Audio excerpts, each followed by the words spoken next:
Hola, buenas. Vamos a hacer un breve vídeo para tratar lo que sería la configuración eléctrica, ya que en el anterior vídeo pues no lo tratamos debido a la pequeña complejidad extra que tiene esta configuración eléctrica. Bien, para ello vamos a gestionar y en configuración vamos a encontrar configuración eléctrica, pero también va a ser aplicable la clasificación de carga y los factores de demanda. Bien, vamos a empezar por los factores de demanda.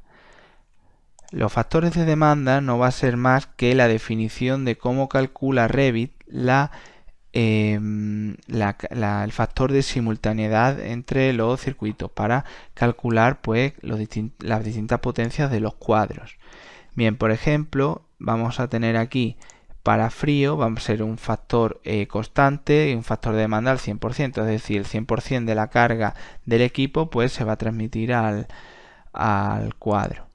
En cambio, para este factor de demanda va a ser por cantidad y se va a definir por un porcentaje, es decir, cuando la cantidad de elementos sea entre 0 y 3, pues será del 100%, pero a partir de 3 ya será del 75%. Eso también, por ejemplo, es aplicable para motores. Por ejemplo, en motores, para asumir el arranque, pues tendremos un 125% de carga, pero si hay más de uno, pues ya será solo el 100%, debido a eso, al factor de simultaneidad. Bien, estos factores de demanda se aplican en las clasificaciones de carga.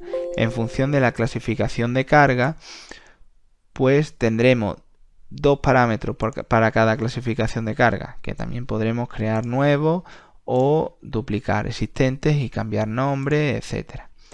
Como decía, vamos a tener dos parámetros, que va a ser el factor de carga, que no es más que lo que acabamos de explicar, que podremos seleccionar el que queramos, y qué clase de carga vamos a tener. La clase de carga pues será iluminación o potencia, o también podemos seleccionar ninguno en el caso de que queramos que no tenga, pues no queramos discretizar entre iluminación y potencia, sino que lo dejamos en ninguno, sin definir. Bien, por último, lo que queda por definir es la configuración eléctrica. Bien, la configuración eléctrica va a ser análoga a la clasificación mecánica, por ejemplo, temas de grafismo aquí en la línea oculta. También en general vamos a definir aspectos de nomenclatura ABC, por ejemplo para la fase, o si queremos STR, etcétera.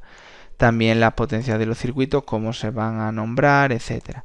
Ángulos para bandejas y tubos, lo mismo que para conducto y tubería. Para el cableado podremos definir pues cuál va a ser la temperatura ambiente, cuál va a ser la marca del cable del cable de fase, digamos, las de tierra, las del neutro. Luego para los tamaños del cable vamos a tener cuál va a ser la corriente máxima, bueno, vamos a tener los materiales, las temperaturas y los aislamientos, y en función de esto vamos a tener la corriente máxima, el tamaño del cable y el diámetro de ese cable. Cuando decimos tamaño, lo que nos estamos refiriendo es al área. Bien, también vamos a definir el factor de corrección para en función de la temperatura, para calcular el cable pues sobre temperatura, por la temperatura, el factor de corrección. Y para los conductores de tierra pues definiremos la corriente en función de la corriente máxima del cable, pues definiremos un tamaño de conductor, y en función también del material. Esto pues será para definir lo que sería la caída de tensión. Bien. También vamos a definir los voltajes, pues qué tipo de voltaje vamos a usar. Aquí en España en baja tensión usaremos los 230 y los 400 voltios.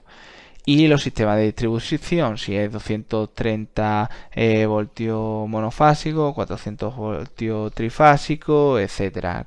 Siendo que si la conexión es trifásica tendremos que definir, pues digamos, su configuración, si es en I o en delta, los cables que lleva, el voltaje entre fases y el voltaje de fase y el de línea.